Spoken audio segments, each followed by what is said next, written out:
destinasi wisata berkelanjutan di Sulawesi Selatan, yang pasti malam ini dengan tema budaya kematian suku Toraja bersama Aturin. Nah, virtual traveling kali ini sangat spesial nih, karena Aturin bekerja sama dengan para pegiat wisata yang ada di Sulawesi Selatan. Sesuai dengan temanya, pada hari ini kita akan membahas dan yang pasti mengulik soal budaya pemakaman asli suku Toraja. Nah, nanti tour guide kita itu akan memberikan pemaparan tentang pesta pemakaman suku Toraja. Jadi pastiin Sobat Aturin semua mengikuti acara virtual tour ini dari awal sampai akhir, karena bakal menarik banget. Jadi jangan sampai kalian keluar masuk Zoom ya. Dan malam ini kita akan dipandu langsung oleh Mas Adil nih. Jadi Mas Adil merupakan salah satu pegiat pariwisata di Sulawesi Selatan. Nah, saya pengen menyapa Mas Adilnya dulu. Halo Mas Adil. Mas Adil masih di mute.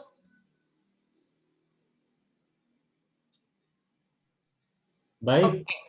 Halo Mas. Halo, selamat malam. Oke. Apa kabar nih Mas? Baik, baik.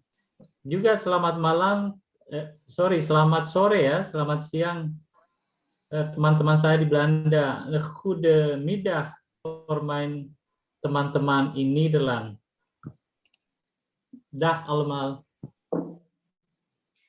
Keren banget nih sampai teman-teman Mas Adil ikut join juga untuk mengikuti virtual traveling kali ini.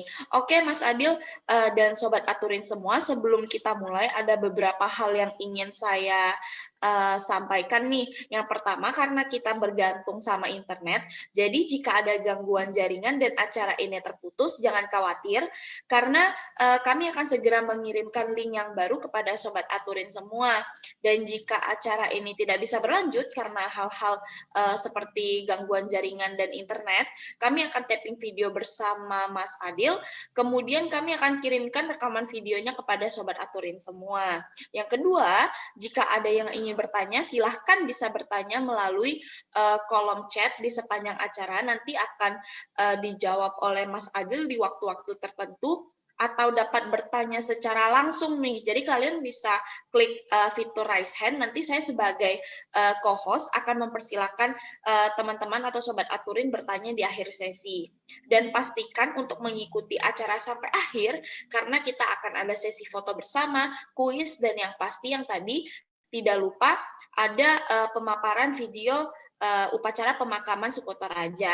Dan selain itu, Sobat Aturin di rumah juga dipersilahkan untuk membagikan pengalaman mengikuti acara virtual tour ini nih. Jadi jangan lupa untuk update di Instagram story kalian dengan tag atau mention di @aturin.official dan Instagram pribadi Kak Adil nih. Apa Instagram Mas Adil? Adil Nurimba. Adil Sulawesi.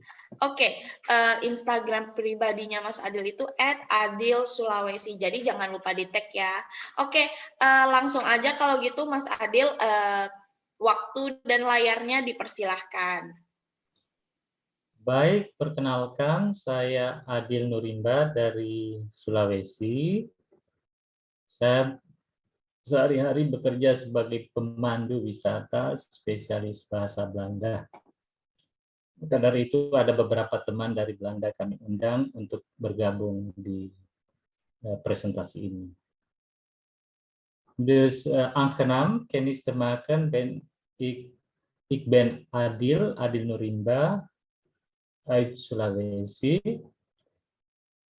Hier werk ik als reisgids en maar ook als reisorganisatie voor rondreizen op Sulawesi. Jadi di sini saya akan mengajak Anda mengunjungi Tanah Toraja dengan tema budaya kematian. Dus neem ik jullie even naar Torajaland, specifiek uniek de cultuur over de dodencultuur van Torajaland. Dus nergens in de wereld is het heel bijzondere, heel indrukwekkende van de dodencultuur van Torajaland. Dus tot heden wordt nog steeds gehouden worden. Jadi highlight Tour ke Sulawesi, jadi highlight Tour ke Sulawesi itu adalah jika berada di Toraja dan bisa melihat dan menyaksikan upacara atau pesta kematian tentang suku Toraja. Dus op het moment als je naar Sulawesi of naar Celebes gaat en heb je een moment, een kans of dodenceremonie kunnen bij te wonen, en dat is de highlight van jullie rondreizen op Sulawesi of in Indonesië. Tapi perlu diperhatikan, suatu saat Anda akan tur ke Sulawesi dan harus Anda mengatur jadwal perjalanannya, karena biasanya pesta kematian dilaksanakan di hari-hari tertentu. Jadi antara hari Senin sampai hari Kamis, katakanlah seperti itu. Jadi tolong diperhatikan program turnya, diupayakan berada di Toraja antara hari Senin, Selasa, Rabu, dan Kamis, dan kemungkinan besar akan menjumpai atau menemui namanya pesta kematian suku Toraja. Dus let op het moment ga je naar Toraja op bezoek, voor een goede moment om dodenfeest kunnen mee te maken, moet je in bepaalde dagen zijn. Dus bijvoorbeeld op maandag, dinsdag, woensdag, donderdag of vrijdag. Want zaterdag en zondag voor de Torajanesen is een kerkdag of een godsdienstdag, een pauzedag. Dus helemaal geen kans om een dodenceremonie kunnen mee te maken. Want de highlight van jullie rondreizen naar Sulawesi, als je die dodenfeest kunnen mee te maken. Mijn ervaring, op elke 3 groepen die naar Toraja begeleiden, heb je een kans, 2 groepje, een kans om ceremonie kunnen mee te maken. Zodra jullie niet in zaterdag en zondag zijn. Jadi pengalaman saya dalam memandu ke Toraja ketika membawa grup, persentase untuk melihat pesta kematian itu sangat besar. Sekiranya memang turnya dilaksanakan di antara hari di antara hari Senin, Selasa, Rabu, Kamis sampai Jumat. Dari 3 grup biasanya ada 2 grup itu bisa mungkin kan melihat pesta tersebut. Yang paling penting juga harus memiliki pemandu lokal yang bisa mengetahui informasi tersebut. De belangrijk, neem je gewoon lokale gids die informatie kunnen vinden over die dodenceremonie.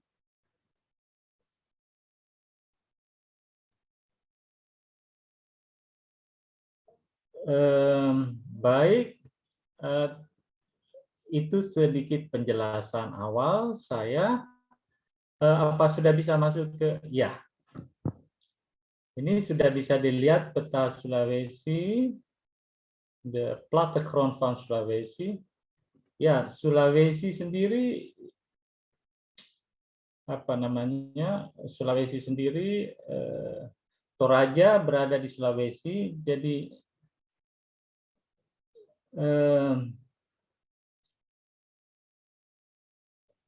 di sini tur kita akan langsung menuju Tanah Toraja dengan sekarang sudah ada penerbangan langsung ke Toraja, jadi turnya nanti langsung dimulai di airport Toraja.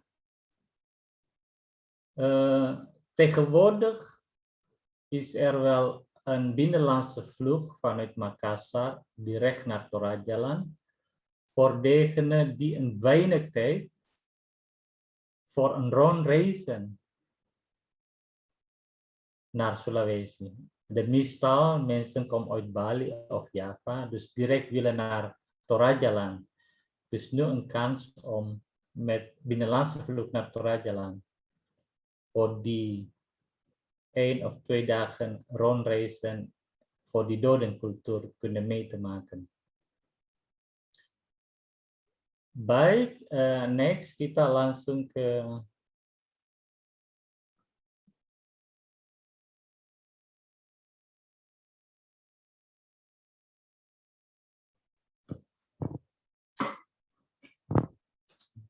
jadi biasanya program tour yang kami laksanakan, program ini virtual tour ini dilaksanakan 2 hari tour, 2 hari full day tour. Hari pertama adalah penerbangan atau perjalanan ke Toraja. Hari kedua adalah tur pertama ke bagian selatan. Hari kedua tur ke bagian utara, dan hari terakhir penerbangan kembali. Jadi sekarang sudah ada penerbangan setiap hari jam 10 sampai jam 10 dari Makassar dan tiba di Toraja jam 11, dan penerbangan balik dari Palopo jam 10.25 dan tiba di Makassar jam 11.20. Jadi ini ada sangat besar connecting flight-nya kembali ke Surabaya, ke Jakarta, atau ke Denpasar, Bali, atau destinasi lain yang ada di Indonesia. Dus tegenwoordig met binnenlandse vlucht, een dagelijkse binnenlandse vlucht naar Torajaland en ook terug vanuit Makassar naar Torajaland en ook ten noorden van Toraja uit Palopo terug naar Makassar, hebben we dagelijkse binnenlandse vlucht die een connectie verder naar Surabaya of Jakarta of verder naar Bali of Lombok. Ini bandara baru yang ada di Toraja. Baik, saya akan jelaskan lebih awal. Kita sambil menunggu tamu keluar dari bandara. Ya, inilah bandara baru yang ada di Tanah Toraja. Jadi sebentar lagi tamu akan keluar dan saya akan jelaskan hal-hal atau aspek-aspek kematian, aspek kematian suku Toraja. Jadi dalam tur nanti saya akan menjelaskan tentang tahu-tahu, kuburan, ya, kerbau, dan juga tentang pesta kematian. Jadi per item nanti saya akan menjelaskan itu. Dus in die tour zal ik straks meer uitgebreid informatie over de touw-touw. De touw-touw is zo'n mensenbeelden, roetsplaats, hoe noem je dat? Zo'n poppen, ja? Misschien hebben we wel eens gezien poppen, zo'n van de overledene, zie je straks in de beziensvaardigheden. Touw-touw of een poppen of mensenbeelden van de doden. En dan ook over kerbauwen, waterbuffel. Kerbauwen of waterbuffel in Toraja is geen trekdier, maar wel een heilige beest die wordt gebruikt alleen voor de dodenrituelen. En dan verder over kuburan, over graven. Wat in Toraja zo unieke graven. Mensen worden niet onder de grond begraven, wel zo'n hangende graaf in de stenen of in de grotten of in de beton. En zelf voor de overledene baby wordt apart begraven worden in de boom. Dus die 2 dagen rondreizen zie je zo straks. Ja? En zelf de laatste zal ik ook uitleggen. En zie je ook een film over de dodenceremony of a doden feest. Oke, Mas, kita perjalanan dari bandara ke hotel. Jadi tadi saya sudah jelaskan apa-apa yang akan kita, sambil mengunjungi beberapa objek wisata, saya akan menjelaskan aspek-aspek lain tentang kematian atau aspek kematian suku Toraja. Mas, kita ke hotel. Ini perjalanan ke hotel, Mas. Jadi boleh di zoom hotelnya.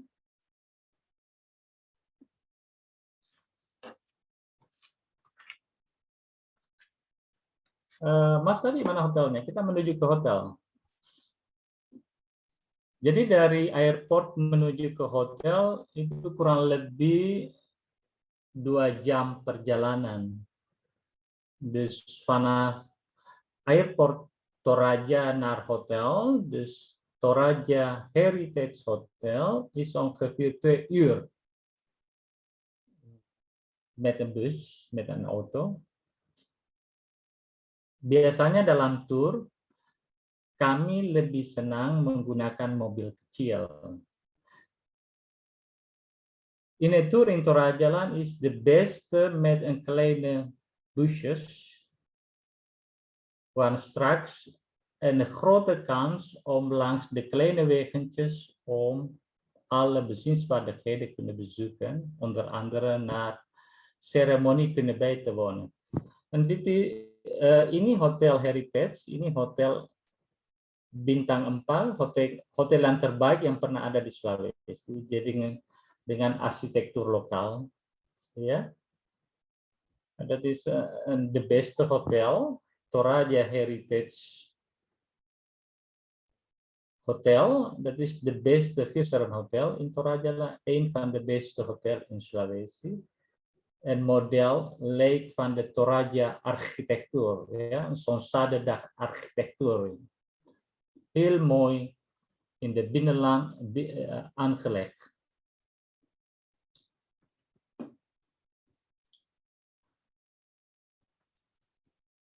Zelf met een zwembad, muziek en uitgebreide maaltijden en zo. Oke, jadi hari pertama akan menginap di Hotel Toraja Heritage. Dan tur besok kita akan mulai jam 9 pagi. Ya. Jadi masih ada kesempatan untuk istirahat. Dus normaal voor die 2 dagen excursie in Torajaland beginnen wij altijd om 2 uur. Om 9 uur. Maar voor 9 uur is nog gaaiig, mistig en niet zo mooi om foto te nemen en zo ya. Karena Toraja sendiri terletak di ketinggian. Jadi di atas 1000 meter dari permukaan laut. Jadi turnya biasanya kami mulai jam 9 pagi. Karena sebelum jam 9 biasanya masih kelihatan mendung dan cuaca kurang mendukung untuk mengambil gambar-gambar di perjalanan. Jadi turnya kita mulai jam 9 dan tolong diperhatikan bisa membawa payung atau menggunakan sepatu karena ada kemungkinan hujan atau ada jalan becek di dalam perjalanan turnya besok atau hari ini. Dus altijd in Torajaland tijdens jullie reizen altijd opletten dat kan toevallig meteen regen zijn, maar heel kort regen. Of altijd met de beste schoenen meenemen, want die 2 dagen rondreizen, soms moeten we zo'n bijweg en zo, ja, zo'n mooi, zeg maar, even binnen bij de mensen langskomen. Dus toch niet puur aan de bezienswaardigheden, maar een beetje buiten de toeristische route meenemen. Oke Mas, kita perjalanan ke objek wisata Londa. Dus uit hotel naar Londa is ongeveer 5 kilometer. Dus rijden we een stukje. Dus normaal onderweg ga ik uitstappen, zeg maar. En dan neem ik een stukje soft trekking of soft wandeling langs de bijweg. Ja, om een prachtige binnenlandse landschap van Toraja. Jadi biasanya perjalanan menuju Londa, di perjalanan di sekitar Buah saya turun dan melakukan soft trekking jalan-jalan sampai ke Londa itu. Jadi dari parkiran itu kita bisa turun ke, coba di zoom itu kuburan Mas.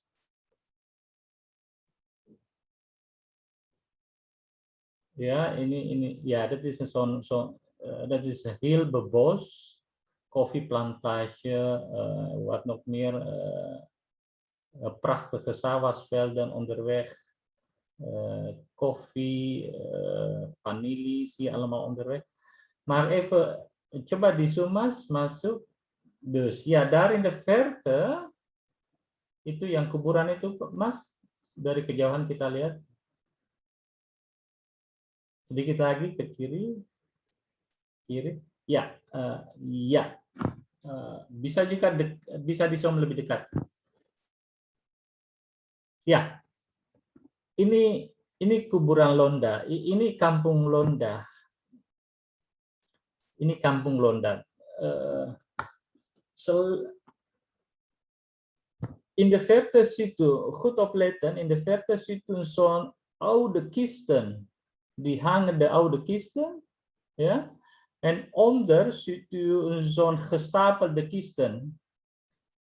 En aan de rechterkant ziet u ook een kas met touw-touwpoppen. Jadi tolong diperhatikan, di kejauhan Anda melihat peti-peti mayat yang digantung, dan di bawah sebelah kiri juga peti-peti yang baru. Dan di dalam lemari yang ada bambu ke atas itu Anda lihat tahu-tahu. Itu namanya tahu-tahu. Apa namanya, boneka, patung orang mati.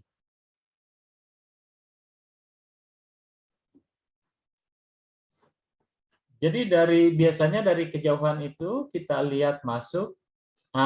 Ini dia tahu-tahu dulu. Jadi tahu-tahu itu adalah apa namanya, penggambaran tentang orang meninggal. Tapi tidak semua orang yang dikuburkan di sini atau tidak semua orang yang meninggal yang dikubur di sini berhak mempunyai tahu-tahu. Karena hanya bangsawan tinggi dan telah dipestakan dan telah disembelihkan, minimal disembelihkan, dipotongkan, ya. Jadi mohon maaf juga karena kadang-kadang ini ucapan saya berbenturan dengan aspek agama, religi, ya. Jadi ini kan saya menyampaikan ini berdasarkan apa yang pernah saya dengar, ya. Jadi ini dianggap saja ini storytelling saya. Jadi tahu-tahu itu penggambaran atau roh bagi orang yang meninggal. Oke, in het Nederlands, dus tahu-tahu, dus masih berhenti dulu di boneka itu, Mas, dulu di som, karena saya masih menjelaskan itu. Coba.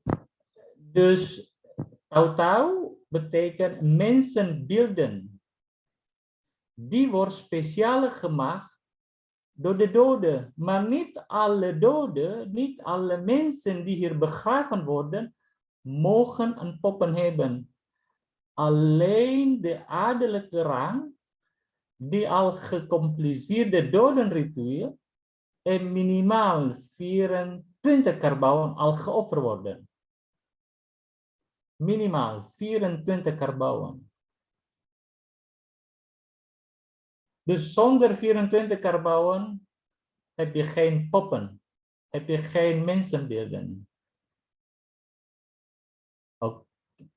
Ya, oke, maar sebentar juga ada sesi tanya jawab, jadi saya persingkat saja.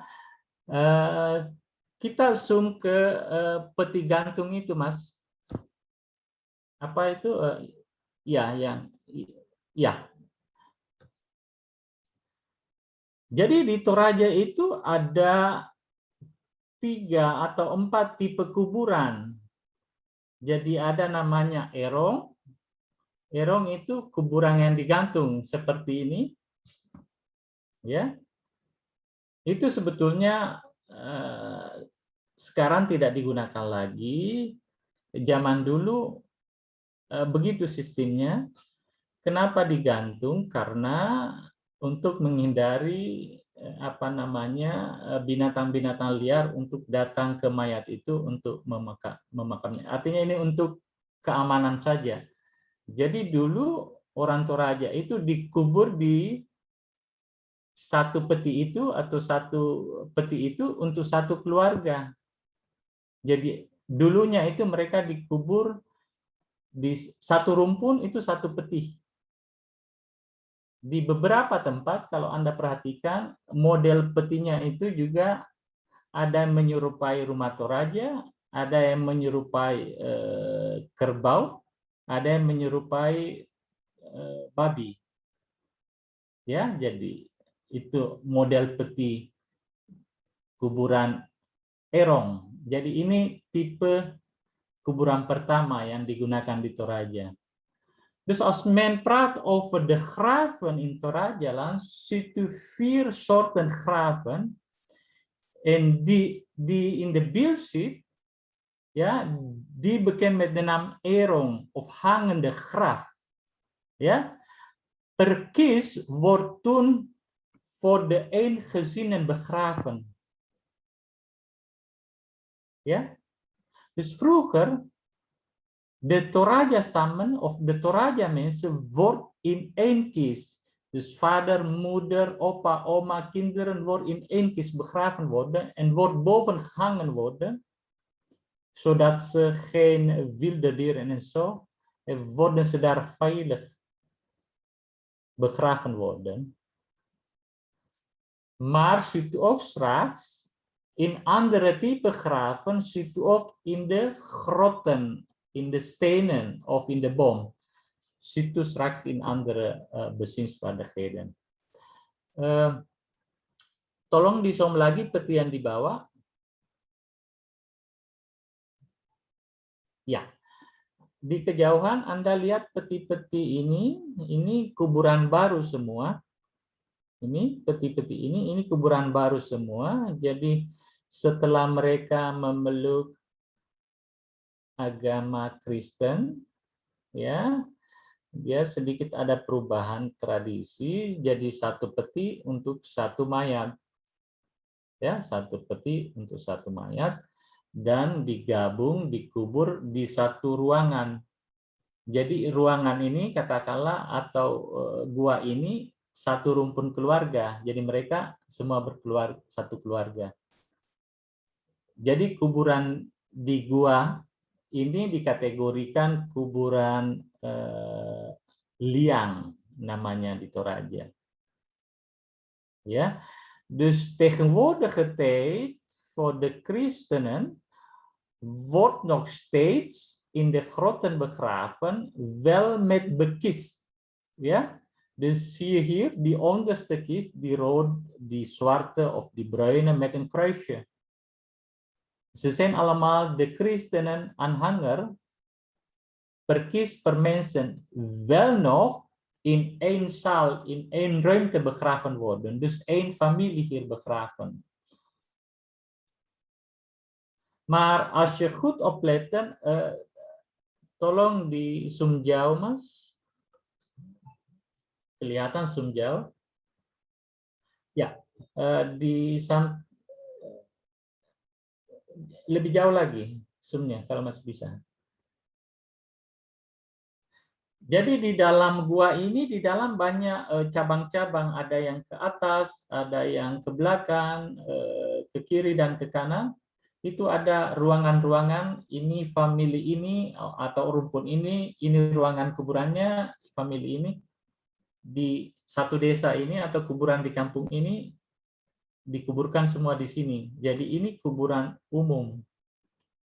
Tapi bukan berarti ini satu-satunya kuburan yang ada di Toraja. Di kampung lain juga tetap ada. Dus normaal als we hier bezoeken, ja, misschien heb je wel eens gehoord over Erika Terpstra. Was hier geweest met presentatie op standaard. Dus daar binnen in de grotten, we kunnen daar binnen lopen, tussendoor de grot, tussen de kisten en zo. Ziet de schedelbotten van de oude graven en zo, van de oude mensen. Dus ziet op verschillende weggetjes of een hol van de andere familie. Maar wel, hoe hoger die mensen begraven worden, want die hol of die rotsen loopt naar boven. Hoe hoger die mensen begraven worden, hoe hoger sociale status die ze hebben. Mas, masih kelihatan kalau di zoom jauh? Karena di atas itu ada lagi peti.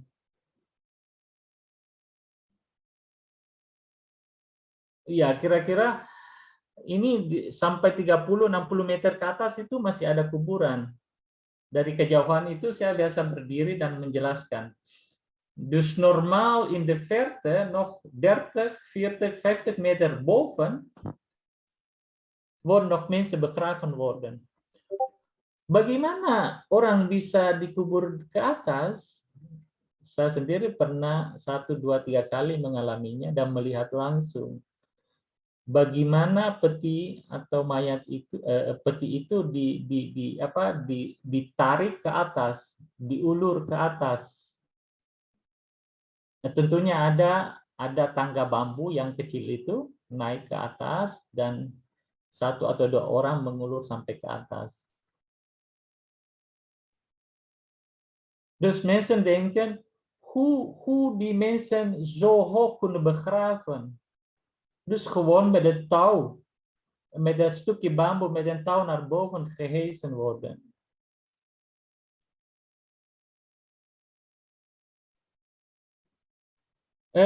Ja, daaronder ziet u ook zo'n kleine huisje. Ja, dat is een draagbaar van die doden, van die tijdens de mensen begraven worden. Jadi di bawah itu lihat juga semacam rumah Toraja kecil, itu adalah tandu pada saat dilakukan penguburan. Jadi dari rumah itu ditandu ke sana dengan beberapa orang.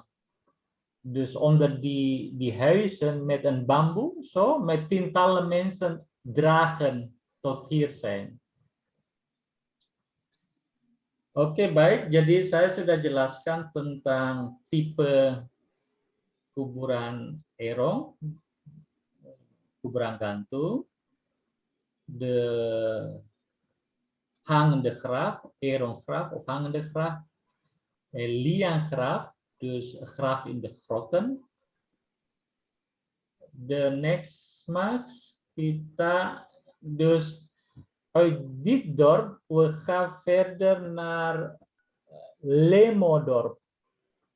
Jadi kita menuju Lemo, Mas. Baik, para peserta tur, sambil jalan ke mobil, ambil foto, dan mungkin ada beberapa toko souvenir di perjalanan bisa dilihat, dan perjalanan kita lanjutkan ke Kampung Londa. Ini kira-kira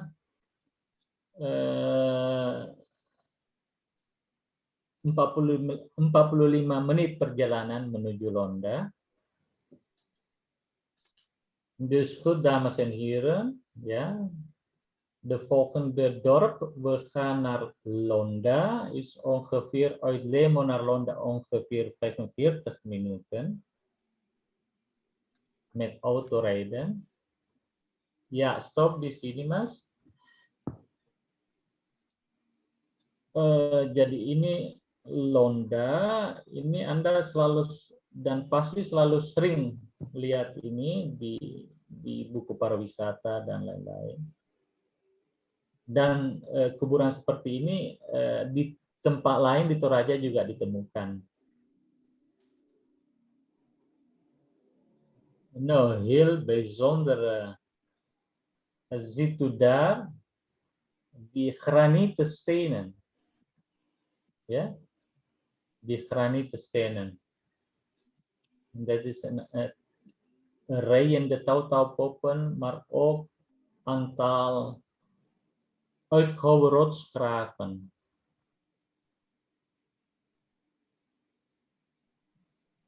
Coba Mas di zoom itu anunya.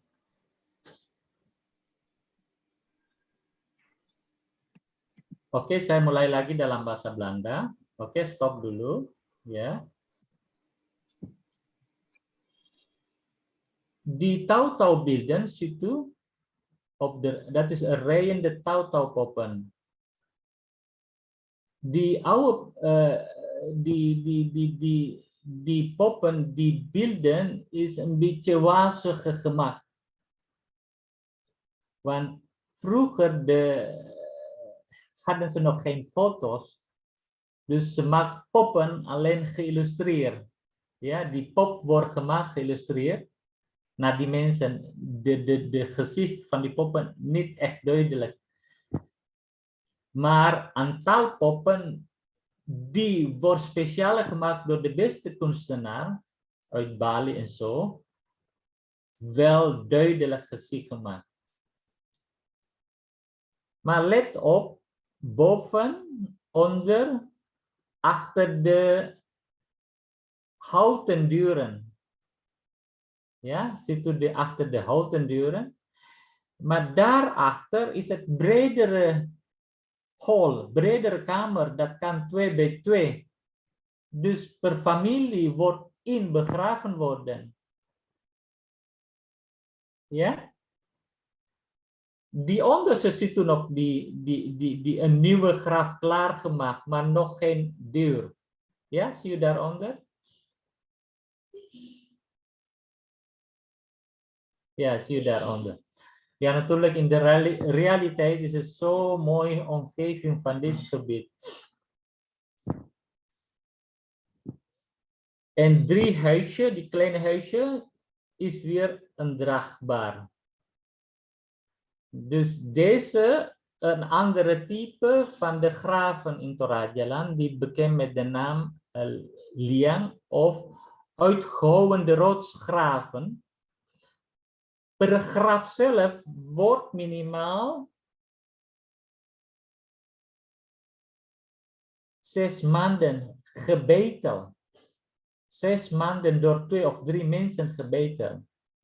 Voor 2 bij 2 bij 2 ongeveer. En wordt betaald meestal tot 5, 7 karbouwen waterbuffers. Baik, kalau kita perhatikan tahu-taunya atau patung-patung di kuburan Lemo ini penggambaran tahu-taunya ini kurang apa namanya kurang sempurna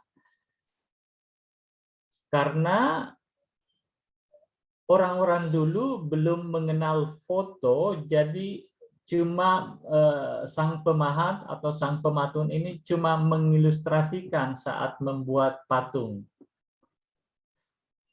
Tapi ada beberapa patung yang sudah dibuat secara sedetail mungkin. Cuma kan di foto ini kurang jelas. Mas Adil, ya. Ada pertanyaan nih dari salah satu peserta tur kita. Baik. Terima Ini kasih. dari Kak Nur Wasyid Putrayana. kuburan di sisi tebing dengan kuburan di liang batu itu apakah dua jenis yang berbeda, Mas? Di Toraja itu tetap penamaannya liang. Jadi ya ini seperti ini yang di atas penamaannya liang, dan liang ini bisa di gua, artinya di gua alam, dan bisa seperti ini yang di pahat. Jadi di belakang apa namanya ini pintu kayu ini itu satu rumpun keluarga yang dikubur di situ. Mungkin kalau diperhatikan, kok kenapa pintunya kecil-kecil? Yang ini yang di atas ini agak kecil-kecil pintunya. Karena ini kuburan lama, dan biasanya kuburan lama belum menggunakan peti kayu. Jadi mereka istilahnya cuma di apa namanya ketika meninggal cuma dengan apa namanya dibalut dengan kain, jadi dia akan sedikit bundar dan lebih mudah dimasukkan seperti itu. Makanya yang di atas ini lubangnya atau pintunya itu agak kecil-kecil. Tapi yang kalau Anda perhatikan yang di bawah itu, yang di bawah-bawah itu pintunya sudah lebar dan sudah memungkinkan menggunakan peti. Jadi di dalam itu mereka disusun. Dus als je goed opletten, de bovenste graven ziet u zo'n kleine gat, zo'n kleine deurtje. Want die oude mensen, ja, vroeger worden nog geen kisten gebruiken. Dus alleen met een stop gewikkeld worden. Maar die onderste ziet u een bredere deur, een bredere houten deur, hebben ze wel met een kist.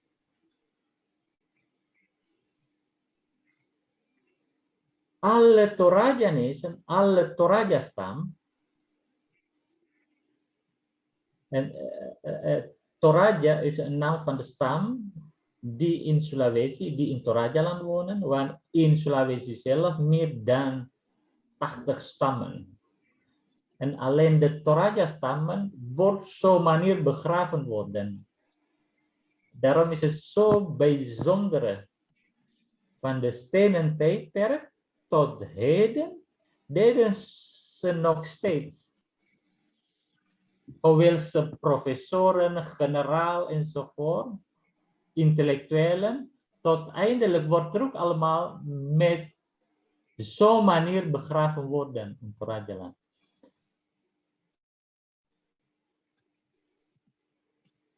Jadi iya, masih ada tadi pertanyaan, Mbak? Apalagi yang udah, masih baru satu pertanyaan.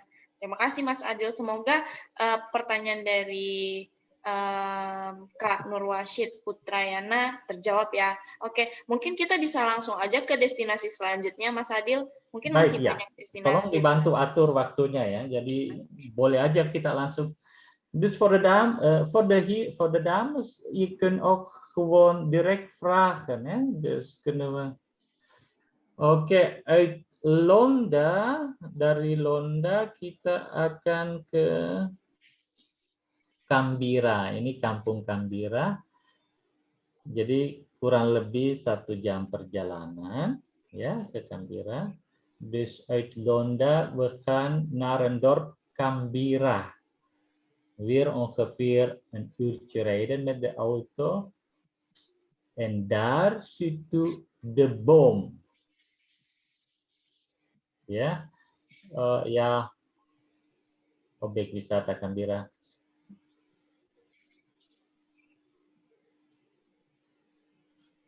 Jadi dari apa namanya, dari Lemo tadi, sahabat Aturin atau peserta tur dari Aturin dan teman-teman di Belanda, ini perjalanan dari Lemo ke Kampung Kambira kurang lebih 1 jam perjalanan. Dan di Kambira kita akan melihat pohon ya yang namanya pohon tero ya. Ini langsung masuk ke pohonnya, Mas. tolong. Oke. Ya, ini tumbuh apa namanya, tumbuh subur dan perkembangannya sangat cepat. Tapi kualitas kayunya ini tidak keras, jadi ini bukan kayu keras. Jadi menurut orang Toraja, dulu bayi-bayi yang lahir dan meninggal sebelum mereka memiliki apa namanya gigi, mereka dikubur tersendiri. Bayi ini dikubur tersendiri dan dikubur di pohon ini, pohon tero ya. Ini bukan satu-satunya kuburan bayi yang ada di Toraja, tapi di beberapa tempat. Tapi ini tradisi lama.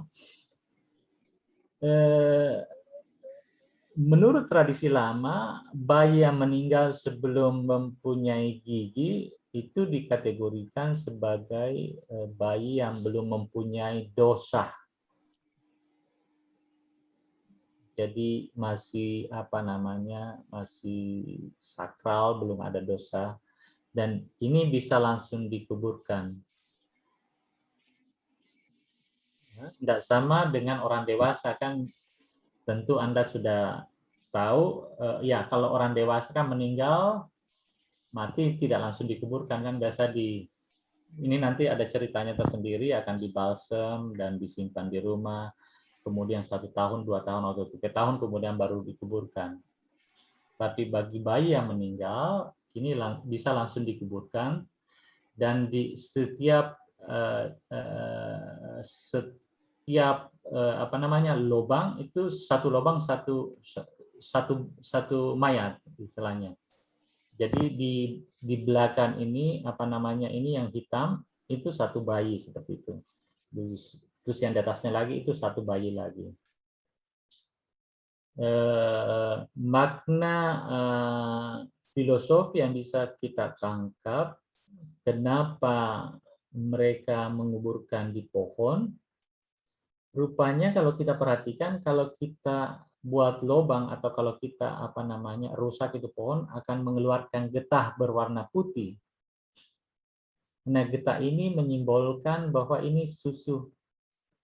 Dia bisa menyusu di pohon ini dan tumbuh seperti, ya, si bayi ini bisa menyusu di pohon ini dan tumbuh seperti pohon dan akan ke langit dan akan ketemu di kemudian hari. Jadi seperti itulah filosofinya kenapa orang Toraja atau bayi-bayi Toraja dikuburkan di pohon. De bijzondere traditie van de Toraja-stammen wordt voor de overledene baby die nog geen tanden heeft, wordt die baby geassocieerd nog geen zonde, nog heilige baby. Die baby wordt apart begraven in de boom. Dus die baby wordt niet in de familiegraf begraven worden, maar wel in de boom. Dus 1 gat in de boom. Dus maken ze een gat ongeveer 30 bij 30 centimeter, ja, diep.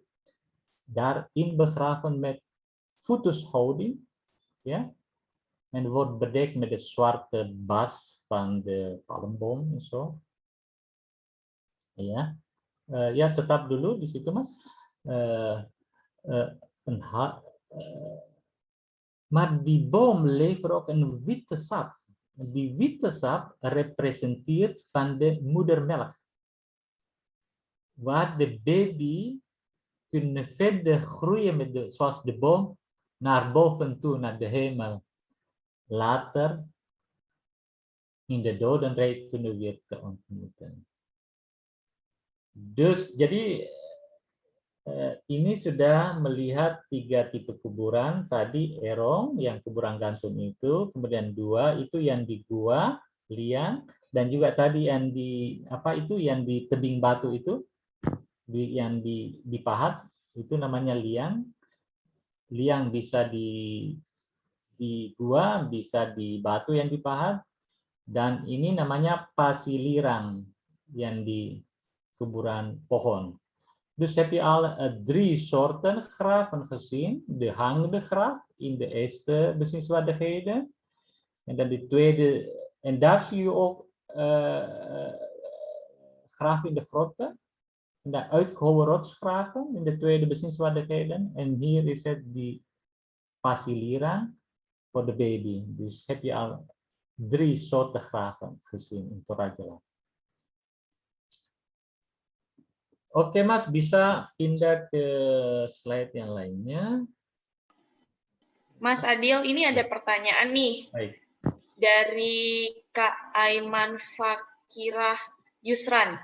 Apakah bayi yang dikuburkan di pohon ini dibuatkan upacara pemakaman seperti rambu solo dan pemotongan kerbau juga seperti orang dewasa? Ini biasanya tidak lagi karena dianggap belum mempunyai dosa dan tidak perlu dilakukan pesta seperti itu. Dan ini langsung dikubur. Dan uniknya menurut cerita lokal, pada saat dikubur ibunya tidak boleh ikut ke kuburan, cuma bapaknya yang harus. Mungkin 2 atau 3 minggu kemudian mamanya sudah bisa keluar dari rumah dan menuju ke pasar, menuju ke sawah, dan dia bisa salam atau dada kepada bayinya dan mendoakan semoga suatu saat akan ketemu di alam baka. Seperti itu. Dat is een stukje vraag van die mensen. Is het die overledene baby wordt geen feest georganiseerd, dus direct wordt begraven worden. Althans, volwassene mensen wordt niet meteen begraven worden, een poosje gemummificeerd en later wordt pas een prachtige dodenfeest gevierd worden. Oke Mas, kita ya mungkin menuju restoran ya.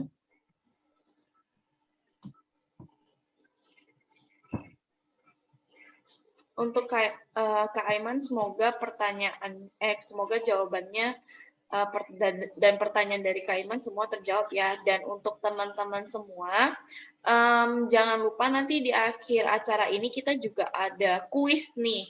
Dan yang pasti berhadiah kok teman-teman. Jadi pastiin teman-teman ikut dari awal sampai akhir untuk nonton video upacara pemakaman juga nanti yang akan dijelaskan oleh Mas Adil. Silakan Mas Adil dilanjut. Sawahnya Mas dong, sawahnya yang cantik. Ini Sale Bayu, ini restoran khusus yang dibuat dari kuburan bayi itu menuju restoran Sale Bayu itu kurang lebih 1 jam perjalanan.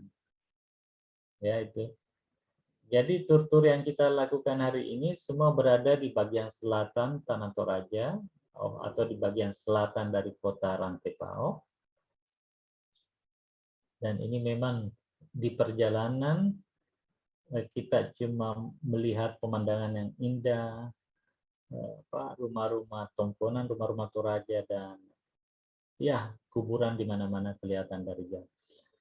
Ini restoran khusus yang dibuat oleh mantan ketua Asita, ya, Pak Niko Pasaka, khusus tamu-tamu asing waktu itu. Tapi sekarang tamu-tamu dari Jawa dan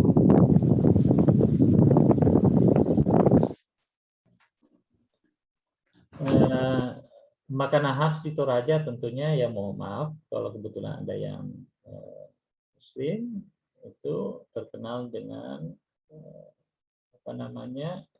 makanan khasnya itu papiong.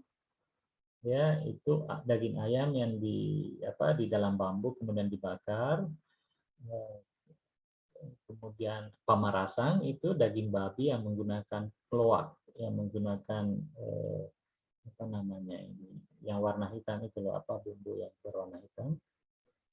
Dan biasanya berpasangan dengan beras merah dan beras hitam dengan sup labu. Ya. Dan penutupnya adalah tuak balo. Itu yang biasa kita hidangkan, khususnya bagi tamu-tamu asing. De steden jullie rondreizen in Torajaland, dus een typisch delicatesse van Torajaland is papillon, dat is een kip. Dat is een kip die in bamboe, met kruiden in bamboe. Ja? Bamboe heeft een hol. Die in bamboe voorbereiding en dan later wordt boven de vuur. Ja? En de tweede soort, bekend met de naam pamarasang, dat is de beste gedeelte van de varkensvlees met een zwarte pasta. Dat is een zo'n kruiden, zwarte pasta en zo'n kruiden. Dus papillon, pamarasang, wordt gepaard met de rode rijst, zwarte rijst, en met sayur orak-arik en zo, met een pompoensoep. Ja, dat is een typisch delicatessen van Toraja. Nergens in Indonesia via niet, alleen in Toraja. Jadi itu tadi makanan khas Toraja yang cuma bisa dijumpai di tanah Toraja. Ya, jadi seperti ini restorannya. Ini khusus dibuat. Nah, biasanya sambil lunch, sambil makan siang, kita biasanya dihibur dengan musik bambu. Nah, ini musik bambu dikenal dengan nama pompang. Ini bambu yang dibuat sedemikian rupa yang bisa mengeluarkan suara, yang biasanya dimainkan minimal 12 orang. Dus meestal tijdens lunch in Torajaland voor de groep reizen, zeg maar, wordt verzorgd een typisch muziek van Torajaland, bamboemuziek. Ja? De bamboemuziek wordt minimaal 12 mensen, dus die bamboe wordt gemaakt en dan met blazen en zo. Mas, bisa dibunyikan musik bambunya, Mas?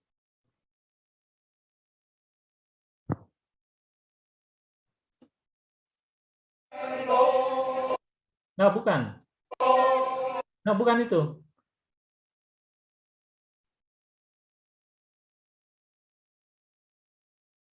Musik bambu, Mas.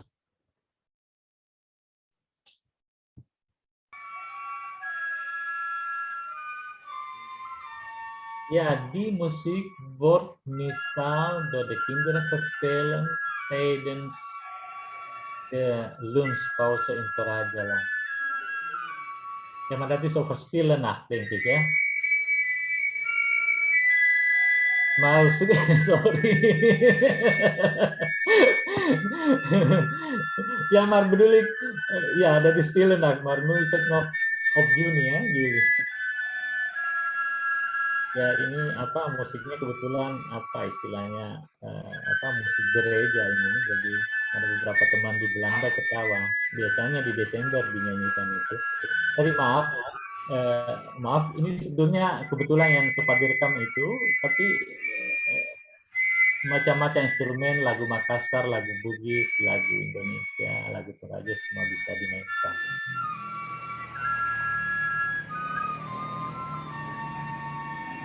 Semua ya.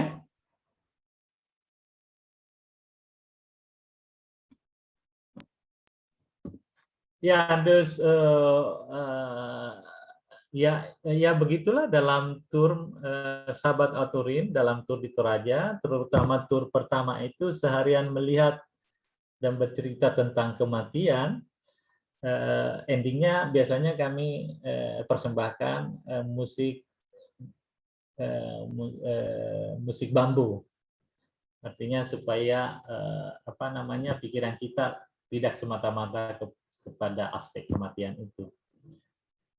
Dus die een dagje excursie in Torajaland, die zuidelijke route, zeg maar, vol met de doden-excursie. En eindelijk, om te vermijden van die indrukwekkende, probeer ik toch wat leuke dingen mee te maken met de kinderen een bamboemuziek te spelen. Dat toevallig zit ook in de zuidelijke route op de excursie. Dat kan in het hotel of in het restaurant verzorgd worden. Dat kan onderweg bij de mensen, bij die weeskinderen en zo. Oké, Mas.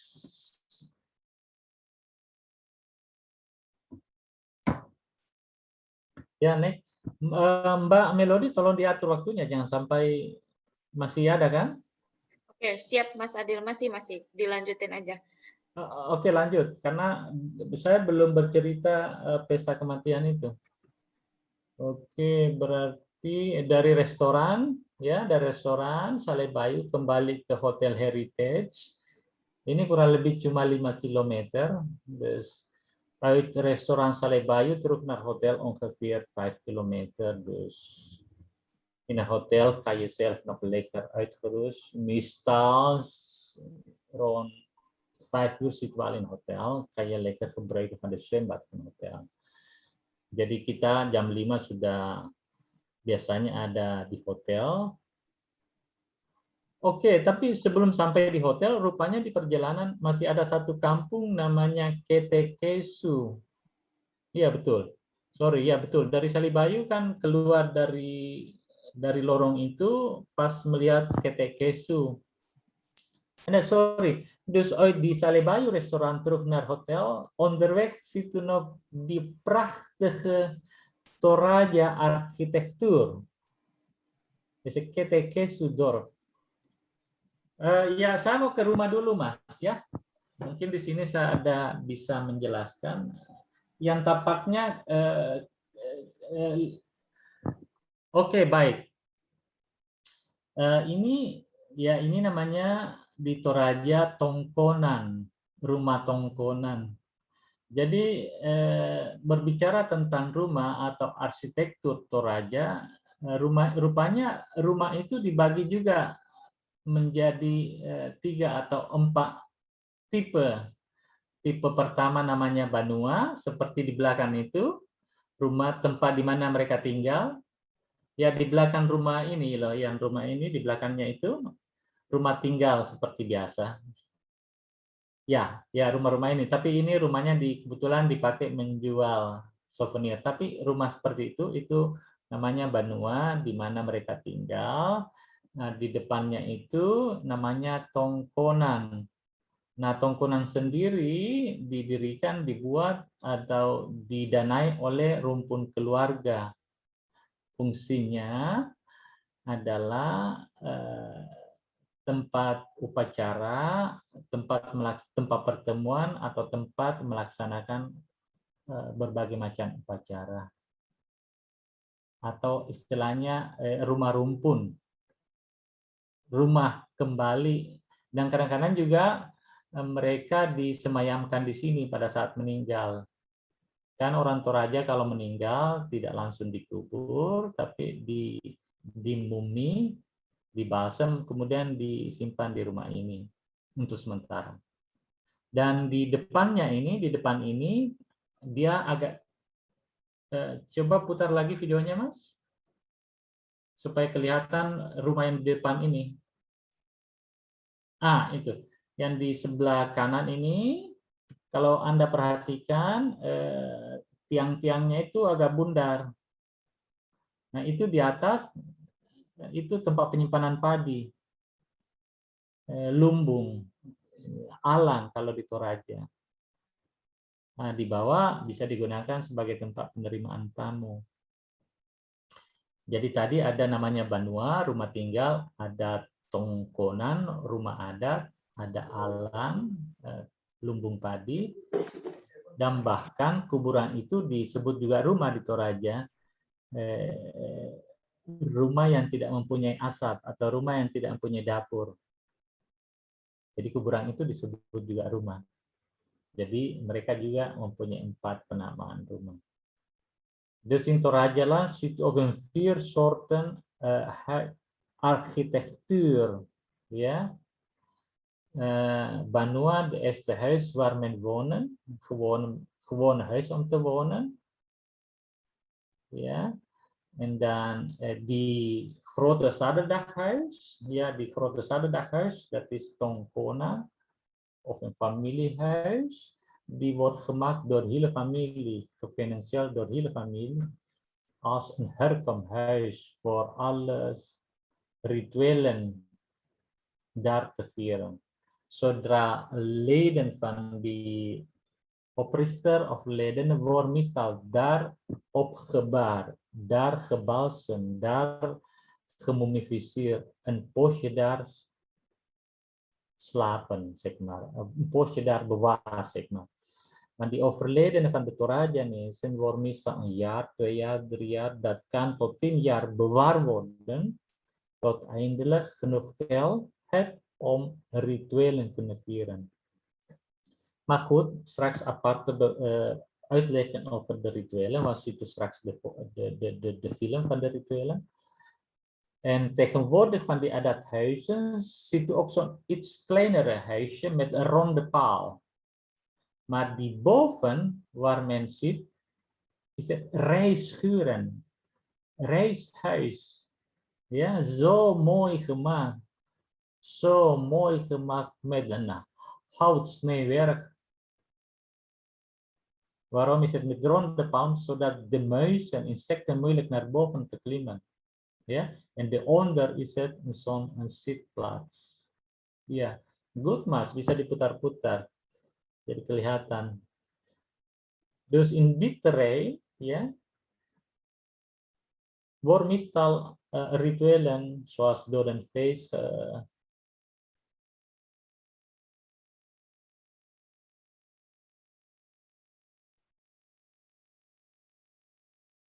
Is goed. Zodra jullie willen vragen, kan je direct vragen. Ini yang teman-teman dari Belanda, kalau ada yang mau bertanya, bisa langsung juga dipersilahkan, Mbak. Dus dames of heren, zodra jullie wat iets wil vragen, dus kan direct vragen. Mas Adil, ada yang bertanya nih. Tapi sepertinya apakah ini menggunakan bahasa Belanda, jadi saya nggak bisa bacanya. Ya, tadi saya sudah timpalin. Tolong, mungkin barangkali mereka harus ini ya, buka itu yang merah itu. Kalau misalnya, ini kan Jan minta mereka kalau misalnya mau tanya, boleh di-unmute aja Mas Adil. Tapi sebelumnya biar raise hand aja dulu, nanti biar saya bisa persilahkan untuk bertanya langsung ke Mas Adilnya. Iya, iya. Dus graag als je dat iets wil vragen, welkom. Dan kan je altijd je hand zo, hè.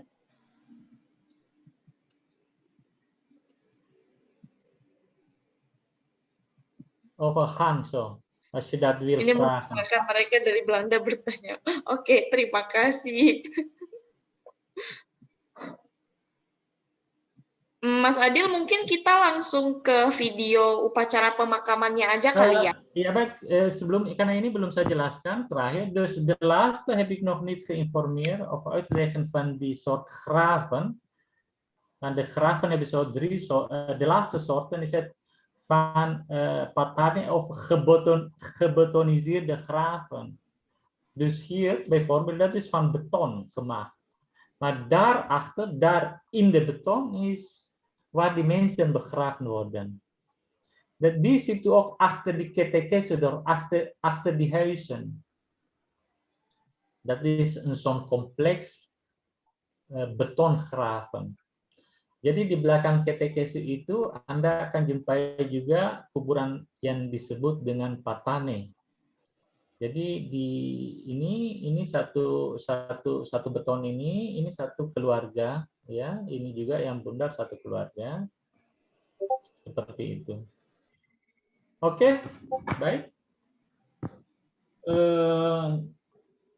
Jadi dari Ketekesu kita kembali ke hotel. Dus uit Ketekesudorp weer terug naar hotel. Dus kan je weer lekker zwembad genieten van hotel, naar restaurant en zo. Op het volgende dag we gaan eigenlijk naar een stukje noordelijke kant van Torajaland. Meestal wordt georiënteerd naar mooie landschappen, mooi architectuur en zo. Maar in de praktijk, in die 2 dagen rondreizen in Torajaland, zodra een feest of een ceremonie door en ceremonie heeft, we gaan toch even daar bezoeken. Want dat is de highlight. En niet altijd kunnen vinden. Ya. Jadi biasanya hari kedua itu kita ke bagian utara, dan tur di bagian utara itu bisa masuk ke bisa masuk ke film, Mas. Sambil saya cerita. Jadi di bagian utara itu lebih ke alam, melihat alam, pemandangan sawah-sawah atau trekking. Oh sorry ya, betul. Sebelum ke pesta tentu kita akan ke Pasar Bolu. Ya, betul. Sorry. Dus voordat we naar de dodenritueel bezoeken, voordat de echte film van de dodenritueel zien, we gaan ook even langs bij de Karbouwenmarkt, Waterbuffelmarkt. Nergens in Indonesia heb ik nooit Karbouwenmarkt gezien, behalve in Torajalan. Jadi sebelum kita ke pesta, kita mampir dulu di Pasar Bolu. Mas, kita ke Pasar Bolu. Jadi seperti biasa, turnya juga dimulai jam 9 lagi. Kita ke Pasar Bolu, dari hotel ke Pasar Bolu kurang lebih setengah jam. Ini pasar yang sangat unik, karena kerbau-kerbau yang dijual di sini, ya, itu peruntukannya akan ke pesta atau pesta-pesta yang ada di Toraja.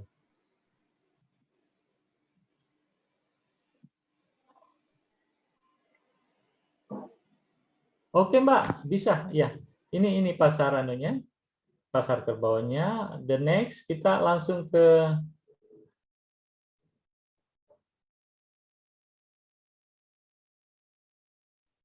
kita langsung ke pesta. Dus meestal als kita langsung ke pesta, Mas. Saya sambil bercerita. Meestal voordat wij een ritueel bezoeken voor de groep reizen, bijvoorbeeld 20, 30 mensen, nemen we altijd een cadeau. Een cadeau meestal van varkens. Maar voor de kleine groep, voor 1 of 2 personen, nemen we altijd een slopen sigaretten. Biasanya sebelum ke pesta itu, kalau memang peserta tur mau melihat pesta, biasanya guide lokal menyarankan kita untuk membawa oleh-oleh. Oleh-oleh bisa berupa kerbau. Kalau tidak sanggup membeli kerbau, bisa dengan 1 slop rokok.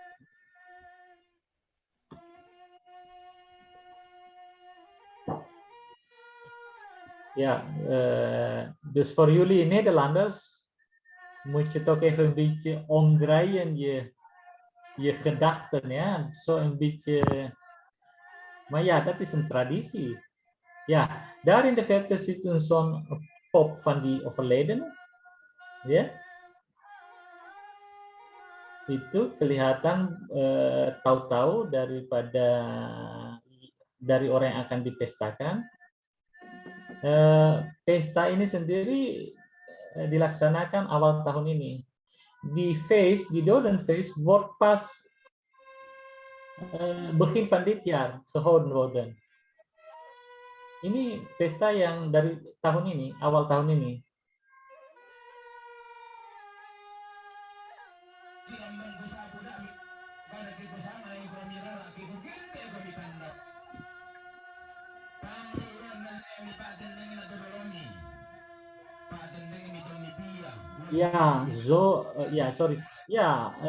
Kerbau-kerbau itu bervariasi harganya, mulai dari 50 juta, 70 juta, 150 juta, bahkan sampai 1 sama dengan harga Mercedes.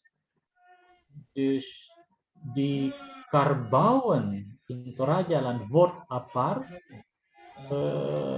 verzorgen, wordt zelf elke dag schoongemaakt, elke dag eten gegeven. Dat is puur wordt gebruikt alleen bij de dodenritueel.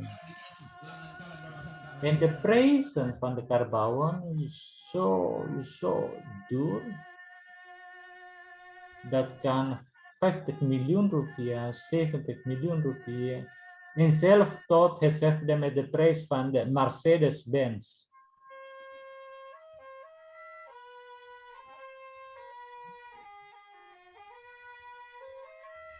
Jadi ini apa namanya lantang-lantang itu bangunan-bangunan bambu itu bangunan yang dibuat khusus untuk menerima tamu. Dus daar in de plain, oh ja, hier ziet u zo'n menhir, stenen. De menhir ook een symbool van de doden. Niet alleen van de poppen, maar ook een menhir. Dus een menhir, één menhir vertegenwoordigt ook voor één dode. Dus voor elke één dood wordt ook één menhir geplant worden. Waar komt vandaan die menhir? Die menhir komt uit de granieten stenen, ergens in de bergen, wordt gebeten en wordt daar gebracht worden. Daar in de verte ziet u die tijdelijke bamboehutten als zitplaats van de gasten. Want die dodenceremonie zoals deze wordt meestal 3 dagen, 4 dagen, 5 dagen tot 7 dagen gehouden worden. Jadi pesta-pesta seperti ini biasanya dilaksanakan selama 3 hari, 5 hari, atau 7 hari maksimal. Tergantung dari derajat sosialnya orang-orang tersebut. Dan tadi Anda melihat tahu-tahu berarti tidak kurang dari 24 ekor kerbau yang akan disembelih. Net heb je die poppen gezien, betekent minimaal 24 karbon zouden geofferd worden. Ja, dat is de tahu-tahu, dat is de poppen van die doden. Dus die doden is het van de vrouwelijke doden.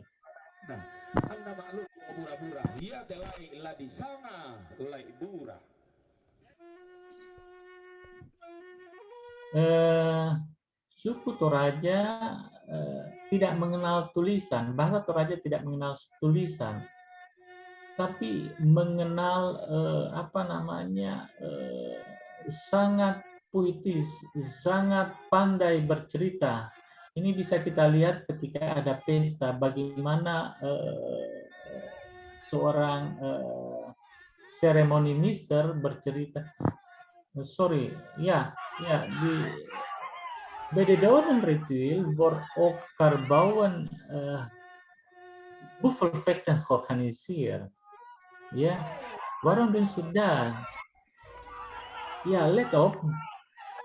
Kijk, die geluiden van de mensen. Hoera, hoera, hoera, hoera. Dus van de verdrietigheid, innerlijk verdrietigheid van de familie, allemaal losgaan. Tijdens die karbouwenvechten georganiseerd. Dat lijkt me zo gevaarlijk, maar zijn ze zo gewend. Maar mensen zijn allemaal blij. Hoera, hoera. De verdrietigheid gevoelens is zo.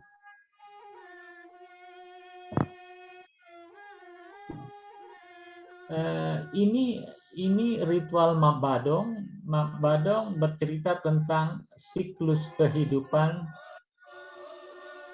sang meninggal. Bij de dodenritueel wordt ook zo'n badongdans gevoerd. Die badongdans vertelt over de cyclusleven van de doden. De cyclusleven van de doden.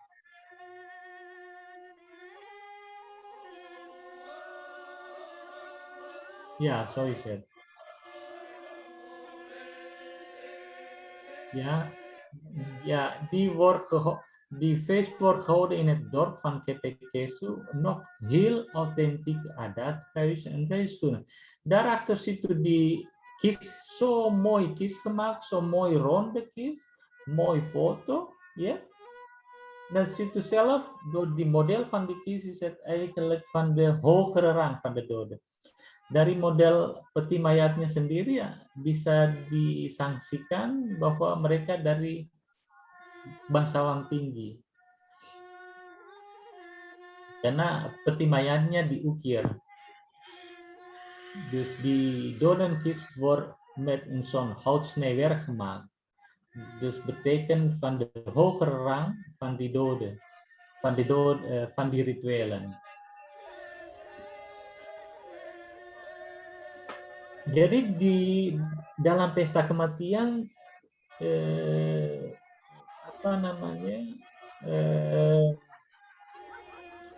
mereka atau tamu-tamu membawa hadiah persembahan seperti kerbau, babi. Dikatakan persembahan atau hadiah, tapi sebetulnya juga utang piutang di situ. So is it die kisten die wordt rondgedragen voordat de ceremonie beginnen.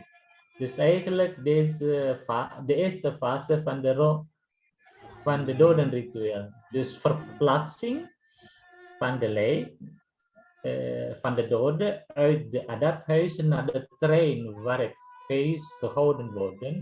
Meestal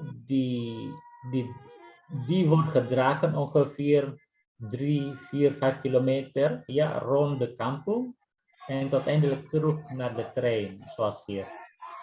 Jadi ini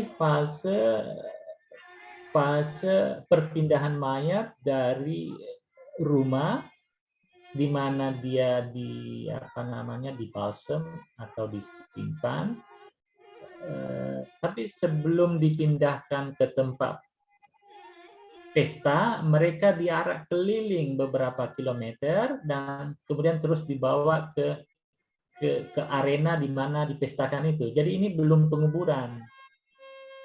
Jadi ini diarak keliling. Pada saat pengarakan keliling itu, ikutlah semua keturunannya dari belakang di bawah bendera merah itu, dan kerbau-kerbau yang akan disembelih juga ikut dari belakang.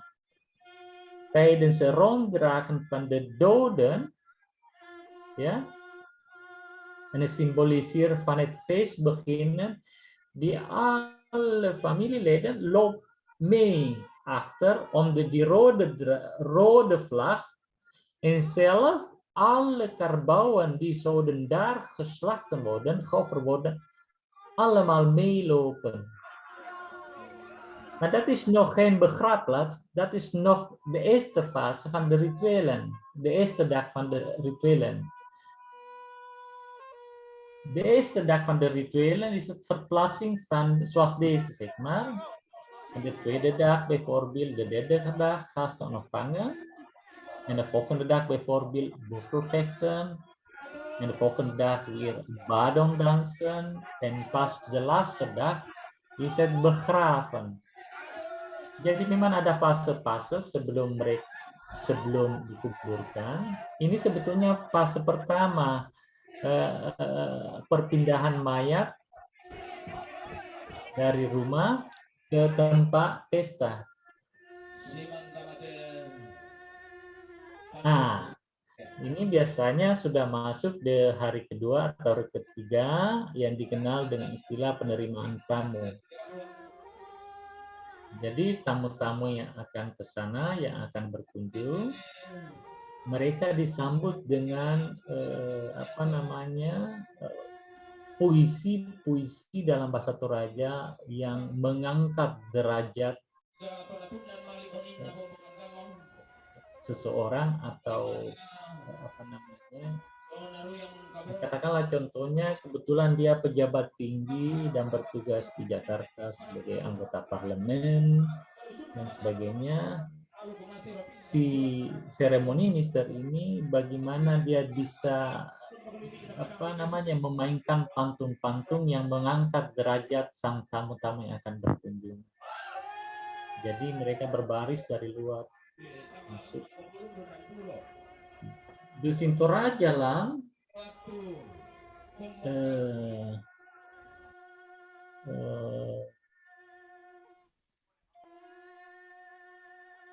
Ja, dit is bijvoorbeeld bij de tweede fase van de dodenritueel, wordt bekend met de gastenopvangen. Die alle gasten die zo naar binnen, brengen ze allemaal cadeaus. En cadeaus zoals karbouwen of varkens. Maar wel wordt zo'n processie naar binnen uitgenodigd.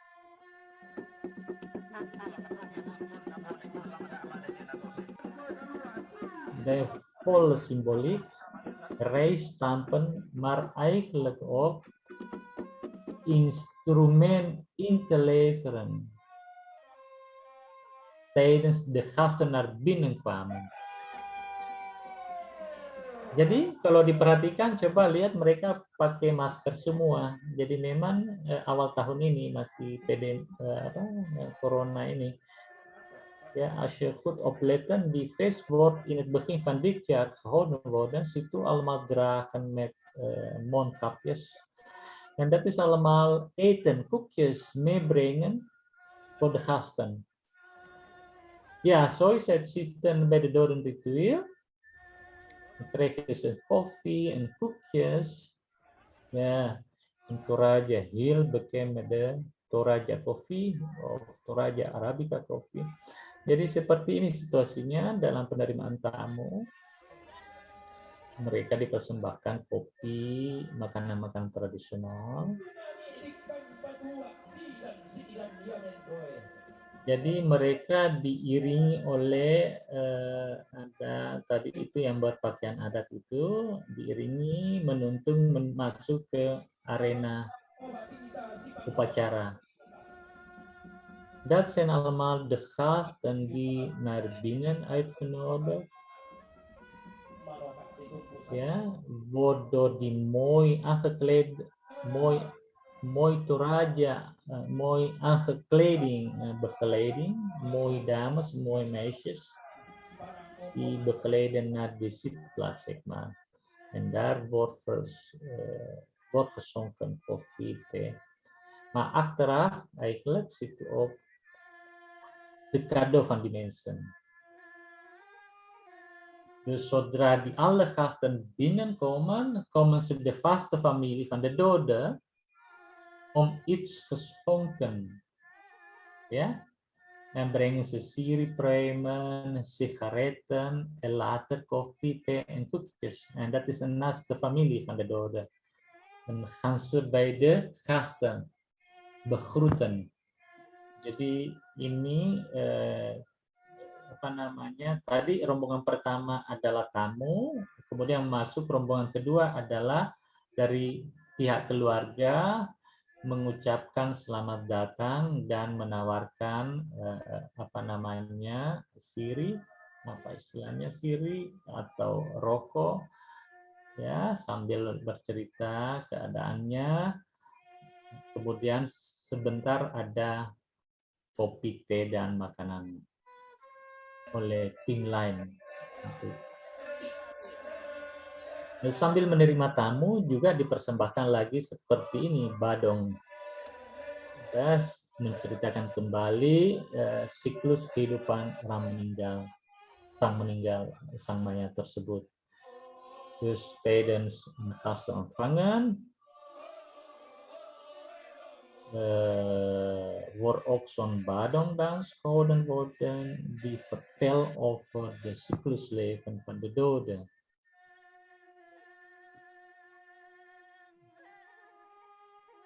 Ja, in de verte ziet u allemaal die karbouwen die zo allemaal. Sorry ya, sorry. Maar dat is gewoon een cultuur, een traditie in Toraja. Die buffelgeslachten. Maar eindelijk de geslachte karbouwen, de alle vlees wordt verdeeld aan de bezoeker. Jadi memang banyak puluhan kerbau disembelih, tapi pada prinsipnya kerbau-kerbau yang disembelih juga dagingnya akan dibagi ke masyarakat di sekitar. Jadi tradisi atau teknik pemotongan kerbau juga sangat unik. Cuma satu kali. itu tradisi di sana. Dus sorry voor de mensen die uit Nederland, dus dat is gewoon een traditie om Toraja-jalan. Dat is de manier om de buffel te slachten. Mogen ze 1 keer slachten, zodra die bloed spuiten, het bloed symboliseert van de rode, de bloed symboliseert van de leven, om levenden te zegenen. Dat is de achtergrond, de gedachten, de manieren om buffel te slachten. Dus een rood symbool van de levenheid, zegeningen aan de levenheid. Want tot einde de levenheid zal allemaal terug naar de dodenrijk. Tadi saya jelaskan kepada teman di Belanda karena ini sedikit pemahaman mereka yang hidup di Eropa sedikit tidak menghargai binatang dengan tata cara seperti ini dalam menyembelih. Tapi kan ini tradisi di sana, memang seperti itu cara menyembelih kerbau di Toraja dengan 1 kali menarik parang dan memotong di tapi orang Toraja sudah kebanyakan memeluk agama Kristen, jadi ada juga pendeta atau domini akan mendoakan si mayat sebelum dikuburkan. Dus tegenwoordig de Toraja nation zijn merendeel christenen, dus voordat ze begraven worden was ook, of dominee of priester wordt ook uitgenodigd even om zegeningen of een gebed voordat die lijk naar de grotten of naar de uitgeworpsgraven of naar de beton begraven worden.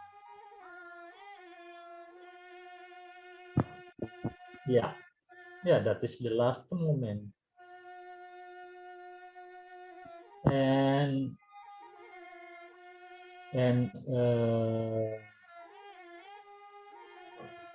De bijzondere van de Toraja is de banden tussen de levenden en de doden blijft doorgaan.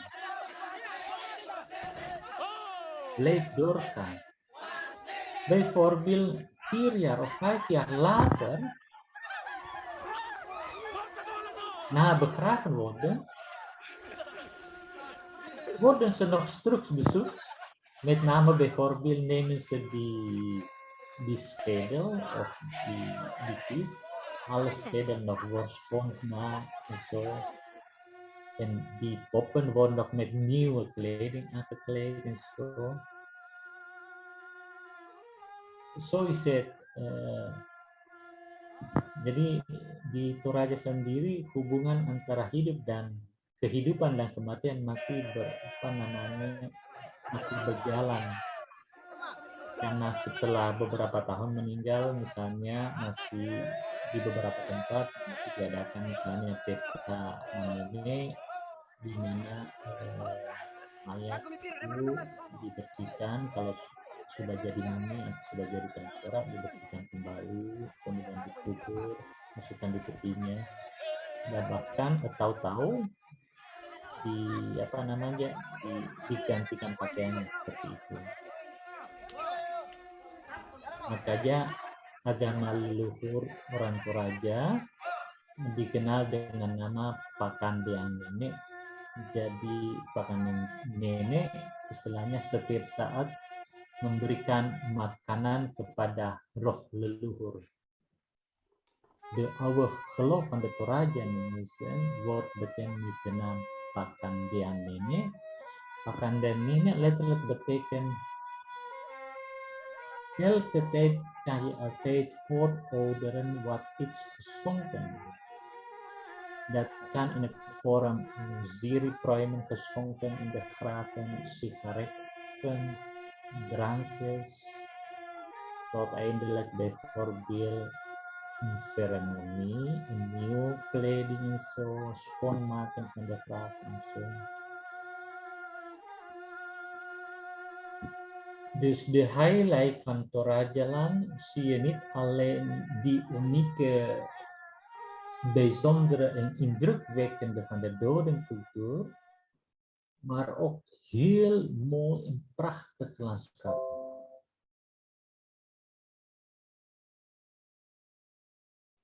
Ya, gimana, Mbak?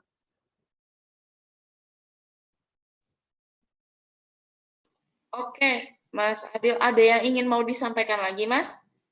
Ya, mungkin saya mau lebih cenderung ke sesi diskusi atau tanya jawab. Mungkin terutama teman-teman dari Belanda. Dus voor de dames misschien, als je nog wat vragen en zo, vind ik toch leuk even meer discussie. Want de highlight van de Torajalan is het niet alleen van de bijzondere dodencultuur, indrukwekkende van de dodencultuur, maar ook heel prachtige architectuur en ook een prachtige reisterrassen, een schoonheid van de landschappen. Want Toraja ligt boven 100 meter boven zeeniveau. Een prachtige, en soms zeggen ze de mensen, elke hoek is een Konimex plaatje. Zo zeggen ze. Baik, Mbak, coba dipersilakan kalau ada yang mau bertanya atau ada yang mau didiskusikan.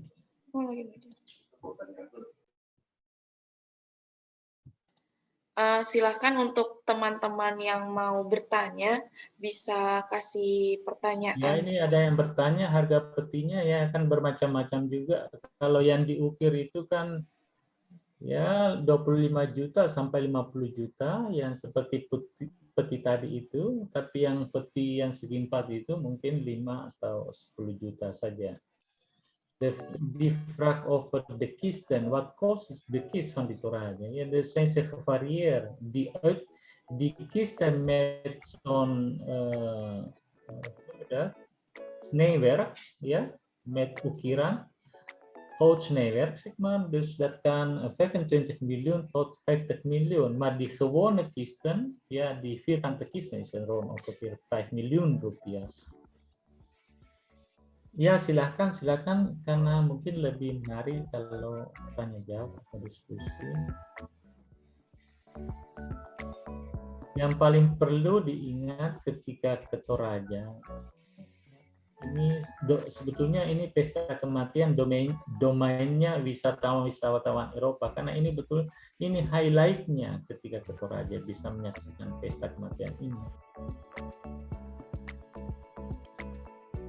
Itu selalu diingat di hari Senin, Selasa, Rabu, Kamis. Dus let op straks als je naar Torajalan wie je echt een dodenritueel bij te maken of bezoeken, graag situ in Torajalan voor die excursie, bijvoorbeeld maandag, dinsdag, woensdag, donderdag tot vrijdag. Maar zodra je in zaterdag en zondag wordt gegarandeerd dat je geen ceremonie kunt meemaken.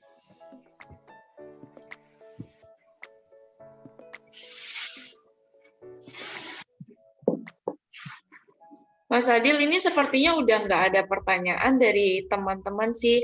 Nah, ini mungkin kita bisa foto bersama dulu ya, Mas Adil. Baik. Oke. Ini kalau misalnya saya ngomong bahasa Inggris, mungkin ngerti nggak ya, Mas Adil? Ya, ngerti. Silakan. Oke. Hello all. So before we move on to the quiz session, let's take a photo together and please open the camera for those of you who are willing to open it. So my friend Rizaldi will help in taking some photos.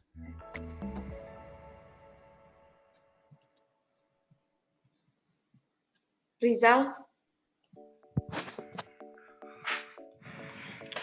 Hello. Okay. Before we move to Q&A session, quiz session, let's take a picture together. Let's turn on your camera first. Ayo teman-teman nyalain kameranya dulu, kita mau foto bersama.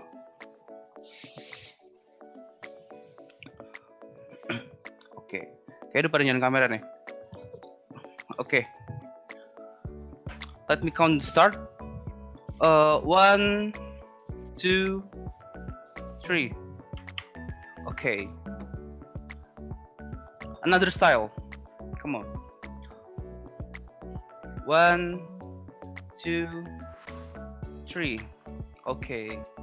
Thank you. Okay, thank you all for your time. And if you want to join another virtual tour, you can visit loket.com to see our upcoming virtual tour. You can choose and buy the ticket at loket.com. So, oke, kita balik lagi ke bahasa Indonesia karena kita akan ada sesi kuis, tapi sebelumnya menarik banget nih yang dijelasin sama Mas Adil. Banyak banget destinasi yang dijelaskan sama Mas Adil, dan yang pasti upacara pemakaman dan pesta suku Toraja yang udah nggak bisa dipungkiri lagi keunikan dan kekentalan adat istiadatnya nih. Nah, kita berharap budaya-budaya di seluruh Indonesia, bukan cuman budaya suku Toraja aja, itu semua budaya bisa dikenal sampai ke mancanegara nih. Contohnya kayak melalui virtual tour ini mungkin banyak dari teman-teman dari Belanda yang udah sedikit tahu dan paham dan tertarik bahkan untuk mengunjungi suku Toraja itu sendiri. Nah, oke, kita langsung aja seperti yang udah dijanjiin di awal, kita akan ada kuis. Nah, teman-teman bisa join ini nih kuisnya. Jadi teman saya Rizaldi udah kirimin link di kolom chat, jadi teman-teman bisa klik link yang ada di kolom chat, dan jangan lupa masukin nama teman-teman ya, pakai nama panjang, nama aslinya, jangan pakai nama ini, nama panggilan, nama sebutan, jangan pakai nama-nama Korea.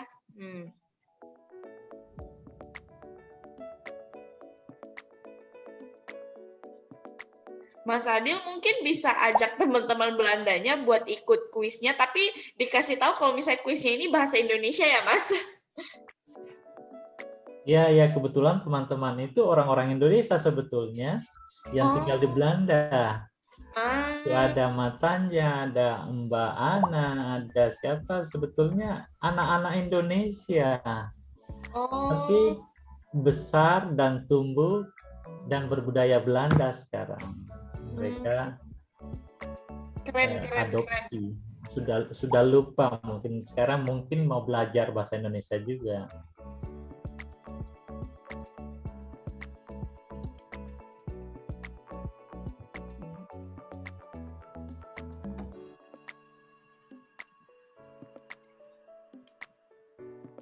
Udah ada berapa yang join nih? Udah ada 10 orang yang join. Mungkin kita tunggu sampai 8:57 ya. Kita tunggu 2 menit lagi.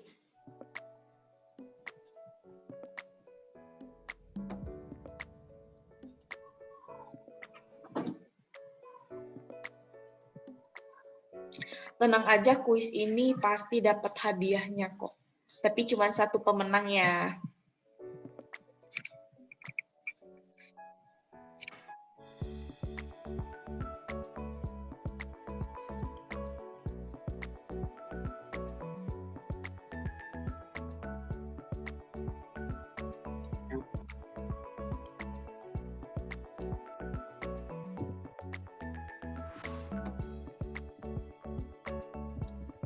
Ayo gabung 1 menit lagi. Masih 10 orang nih.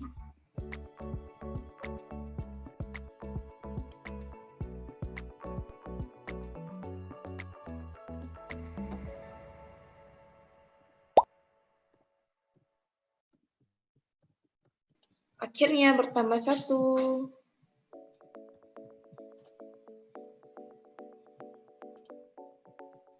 Let's go, let's go, let's go.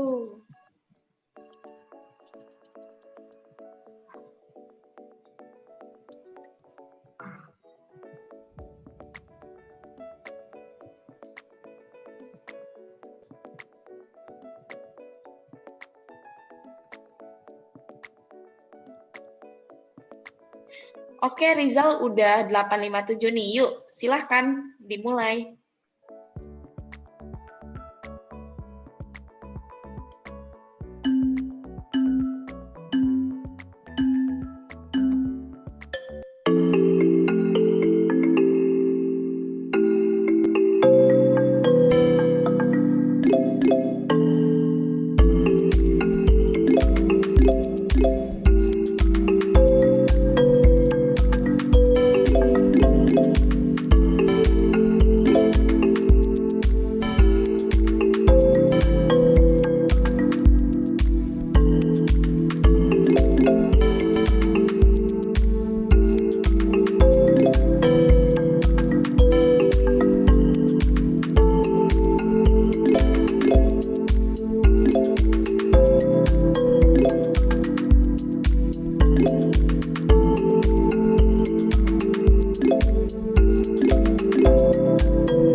Oke, sepertinya kita udah dapat pemenang nih. Jadi pemenang pertama kita adalah atas nama. Oke, pemenang kita atas nama Antoinette Diah Utamines.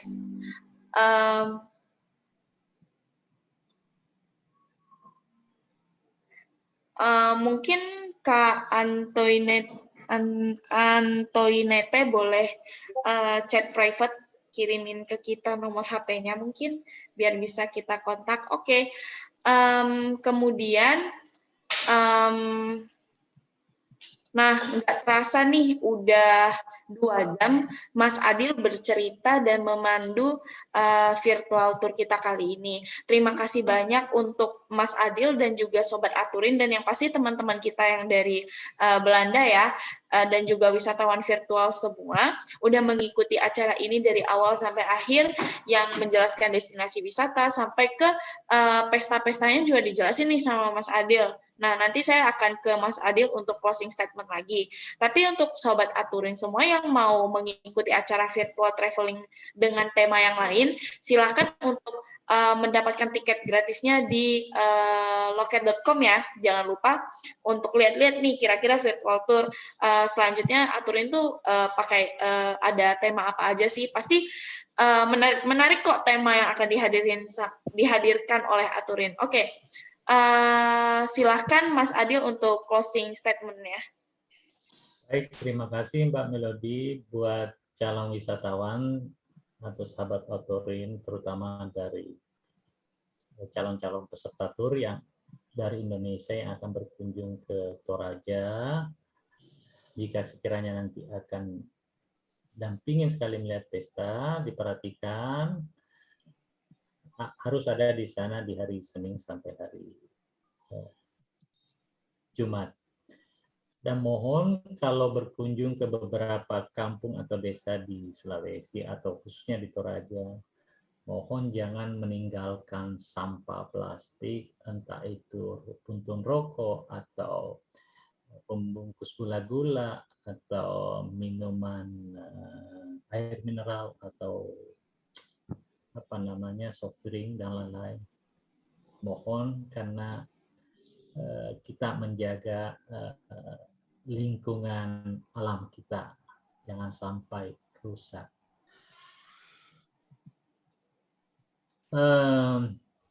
Itu saja buat calon wisatawan dari Indonesia. Untuk teman-teman saya yang dari Belanda, ada juga tadi dari Australia. For the Sobat Belanda dan Australia, ja, met hartelijk welkom in Sulawesi. De highlight van Sulawesi is Torajaland. Op het moment ga je naar Sulawesi op bezoeken en wie je naar Torajaland op een speciale dodenritueel willen meemaken, graag zit u in Torajaland niet in zaterdag en zondag, wel bijvoorbeeld een maandag, dinsdag, woensdag, donderdag, dan heb je wel een grote kans om een dodenritueel kunnen meemaken. De access naar Sulawesi of naar Makassar, dus alle kanten van Indonesië, kan je direct naar Sulawesi via Makassar vliegen. Uit Bali, Lombok 1 uur naar Makassar, uit Surabaya, Jakarta, Yogyakarta 2 uur naar Makassar, Labuan Bajo, uit Flores ook een uurtje vliegen naar Makassar. Maar wel voor rondreizen naar Sulawesi, ik verzorg altijd niet alleen over Torajaland, maar ook andere gedeelten van Sulawesi. Ja, in Torajaland is alleen 1 volkstammen die in Sulawesi wonen, maar in Sulawesi zelf meer dan 80 volkstammen, dus meer dan 80 volkstalen gesproken. Dus echt heel diversiteit, verschillenheid van Indonesië, een beeld van Indonesië. Ziet u niet alleen cultuur, landschappen, stranden, ook mooie witte stranden, natuur, maar ook die cultuur. Dus bijvoorbeeld Makassar kan je gewoon overleen tot Manado of Noord-Sulawesi. Dus aankomst Makassar, vertrek uit in Manado bijvoorbeeld. Dus ya, itu yang bisa saya sampaikan Mbak Melody. Buat teman-teman atau calon wisatawan dari Indonesia, dimohon jangan meninggalkan sampah di lokasi objek wisata, terutama sampah-sampah plastik yang mungkin masih belum disadari menjadi kebiasaan membuang sampah sembarangan. Itu yang kami sebagai orang lokal atau pemandu lokal, kami sangat konsen dengan namanya kebersihan, terutama sampah plastik.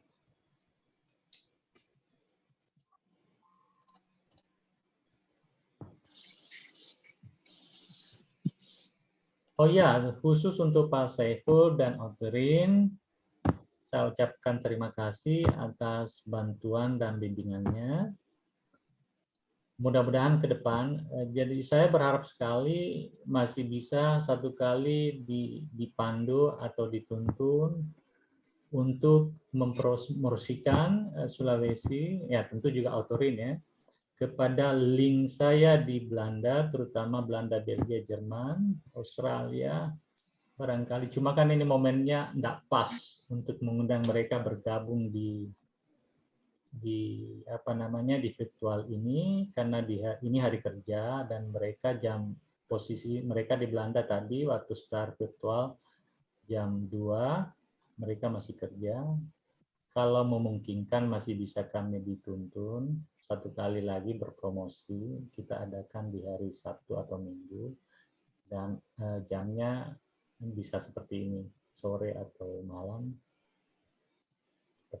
barangkali kalau masih bisa, supaya saya bisa mengundang lebih banyak calon-calon wisatawan dari luar. Itu saja dari saya. Terima kasih banyak. Ya, Ana, Pak Saif, Matanja, Pak Musalim, Pak Saiful, Haneman, Liz Fischer, Andi ya, Henriette, dan lain-lain. Nggak bisa saya sebutkan satu persatu. Terima kasih. Kawan saya kemarin Pak Mursyid. Terima kasih semua. Kita sudah sama-sama bervirtual tour ke Tanah Toraja, khususnya dengan tema budaya kematian suku Toraja. Terima kasih banyak. Oke, untuk tadi ini di sini atas nama Tias Tanamal. Untuk yang pemenang kuisnya boleh lihat di kolom chat ya. Saya sudah mengirimkan nomor narahubung untuk menghubungi beliau untuk klaim hadiahnya ya, jangan lupa. Kemudian terima kasih kepada Mas Adil. Sekali lagi terima kasih banyak atas penjelasan dan video-video yang udah dikasih lihat tadi. Semoga kita bisa bertemu di virtual tour selanjutnya ya teman-teman. Mungkin segitu aja dari saya dan teman saya Rizaldi. Akhir kata kami pamit undur diri. Sehat selalu semuanya. Dadah. Apa yang kamu ingat dari liburan terakhirmu? Kamu yang tidak tahu ingin pergi kemana? Atau mungkin cuma mengunjungi tempat wisata yang umum?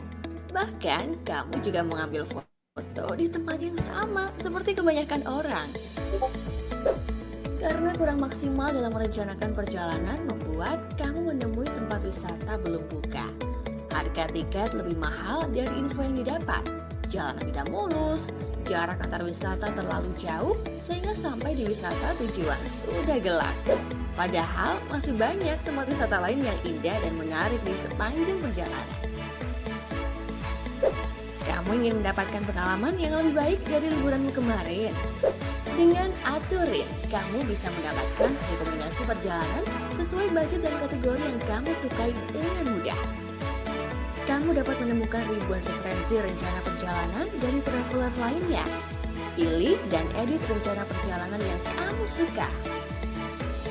Atau kamu dapat membuat rencana perjalanan sendiri secara praktis sesuai keinginanmu. Dan kamu juga akan mendapatkan informasi detail mengenai objek wisata di sini untuk melengkapi perjalananmu. Jangan lupa, bagikan rencana perjalananmu dan buat orang lain mengikuti jejak langkahmu. Agar banyak orang yang terbantu dalam merencanakan perjalanannya. Dan memiliki pengalaman juga kenangan yang tak terlupakan. Mau liburan? Pakai Aturin, dibikin gampang aja.